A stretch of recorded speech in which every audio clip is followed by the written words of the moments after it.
Like करें, उसके बाद सब्सक्राइब करें और बेल आइकन को दबाएं ताकि हमारे वीडियोस आप तक सबसे पहले पहुंचे। तो मेरे आका सल्लल्लाहु अलैहि वसल्लम के दीवानों, ये दुनिया है मुसीबतों का घर है, बलाओं का घर है। यहाँ तूफ़ान भी आएंगे, यहाँ आंधियाँ भी आएगी, यहाँ लोगों की मुखालफतें भी झेलनी होगी, यहाँ भूख से भी मुकाबला करना होगा। मुमकिन है अल्लाह न करे किसी के छोटे बच्चे दुनिया से इंतकाल कर जाएंगे, मुमकिन है आँखों के सामने किसी के वालिदैन भी कूच कर जाएंगे, मुमकिन है बीमारियाँ भी होगी, मुमकिन है नौकरियाँ भी छूटेगी और छुड़ाई जाएगी, मुमकिन है बहुत सारी बलाओं से घर के बेघर भी किए जाएंगे। यानी इंसान की ज़िंदगी में सभी प्रॉब्लम, टेंशन, मसाइल आ सकते हैं, लेकिन उस वक्त हमें सिर्फ यही सोचना चाहिए कि ये दुनिया 2 दिन की है, ऐश में भी ख़त्म हो जाएगी और राहत में भी ख़त्म हो जाएगी और मुसीबतों में भी ख़त्म हो जाएगी। बल्कि मेरा मशवरा तो ये है कि जब भी किसी भी किस्म की मुसीबत और बला याद आए तो हमें हुज़ूर अकरम सल्लल्लाहु अलैहि वसल्लम की ज़िंदगी को याद करना चाहिए। ताइफ की वादियाँ, मक्के की गलियों में कांटों पर चलना, इसी तरह से शाब अबी तालिब के अंदर 3 साल तक पूरे ख़ानदान के साथ क़ैद की ज़िंदगी गुजारना और अल्लाह अकबर जो मसाइल हैं। फिर उसके बाद करबला शरीफ को देख लें कि जो मसाइल हैं, नन्हे नन्हे बच्चों का 3-3 दिन तक के भूखा प्यासा रहना, बेघर हो जाना, बहुत सारी चीज़ें।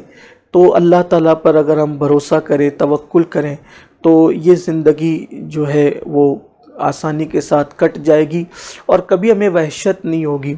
और ये जो मुसीबतों से तंग आकर, परेशानियों से तंग आकर लोग मौत की गोलियां खाने लगते हैं, नशा करने लगते हैं या फांसी लेने लगते हैं या ट्रेनों की पटरियों पर जान दे देते हैं, उनको ये बात मालूम होनी चाहिए कि मुसीबतें, इसका सिला अल्लाह के यहाँ बड़ा अजीम है और बस बंदे के अंदर सब्र का एक जो है वो जज्बा चाहिए और सब्र की क़ुव्वत चाहिए, इसलिए कि सब्र करने वालों पर अल्लाह ताला का बहुत बड़ा इनाम है। शुक्र और सब्र इंसान की ज़िंदगी के 2 पहिए हैं।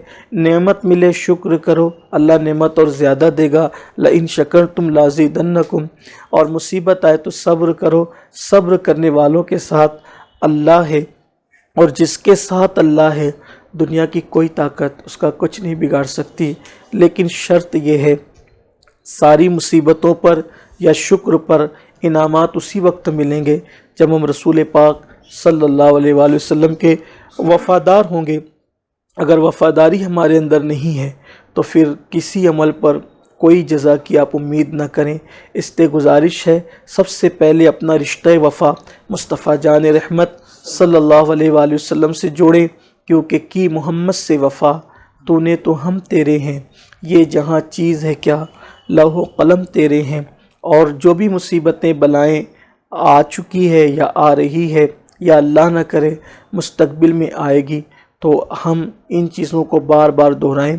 बस यही है कि हमें इतना याद रखना चाहिए कि मुसीबतों पे सब्र करने वालों को अल्लाह कभी ज़ाय नहीं फरमाता, बल्कि अल्लाह उसका सिला अता करता है। एक रात का बुखार जब सारे गुनाहों की मग़फ़िरत का ज़रिया बन सकता है, तो महीनों की बीमारी इंसान को किस मर्तबे पर और किस मकाम पर पहुंचा सकती है।